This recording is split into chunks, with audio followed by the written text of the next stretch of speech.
Macron il dégage aujourd'hui, c'est ça que je veux faire changer. Les étudiants ils galèrent, les salariés ils galèrent, les chômeurs ils galèrent, les immigrés ils galèrent, il y a tout le monde qui galère et en fait il y a rien qui bouge. Depuis le 2017 Macron il est au pouvoir, les plus riches deviennent riches, les plus pauvres deviennent pauvres et ça change pas. Moi je suis dans la rue parce qu'on en a marre des conneries de Macron, de l'austérité, l'enchaînement de gouvernements de merde où ils nous demandent de payer les pots cassés de la dette qu'ils ont créée eux-mêmes en fait. J'habite en banlieue parisienne. Je vois tous les jours, il y a de la pauvreté, on est presque ghettoisé. Les hautes sphères de la société, eux, ils peuvent se faire kiffer. Nous, on est là, on est comme dans des trous à rats et tout. Comme beaucoup de Français aujourd'hui, passer le 10 du mois, ça devient un peu ric-rac, que ce soit au niveau des courses. Je vois beaucoup de personnes dans mon entourage aller à la soupe populaire.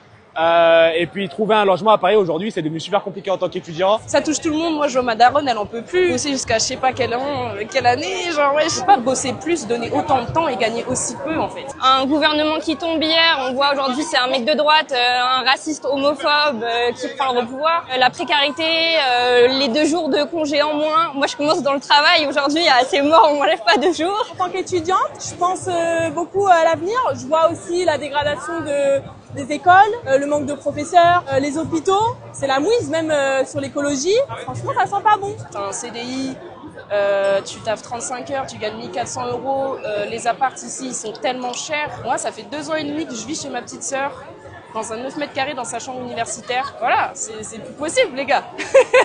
Après les législatives, moi je serais un peu en mode genre on a voté, ça sert à rien, on a tout fait, ça sert à rien. Mais en même temps, si on pense comme ça, il y aura pas d'avenir. Du coup, je me dis, on se bat, même si on sait pas vraiment ce que ça va donner, parce que je trouve ça important et voilà. Change de l'espoir et il y en a. Il y a toujours de l'espoir pour la jeunesse en France. Il faut qu'on ait la confiance en la jeunesse. Tu vois, c'est nous le futur du pays. C'est à nous de faire le taf, tu vois. Moi, je suis hyper contente de voir autant de jeunes, autant de racisés, autant de gens dans la rue parce que finalement, on fait autant partie de la France que n'importe quelle autre personne et c'est hyper important qu'on se sente tous concernés puisque c'est justement les jeunes, les racisés, les précaires qui souffrent plus de la situation actuelle et je trouve que c'est hyper légitime.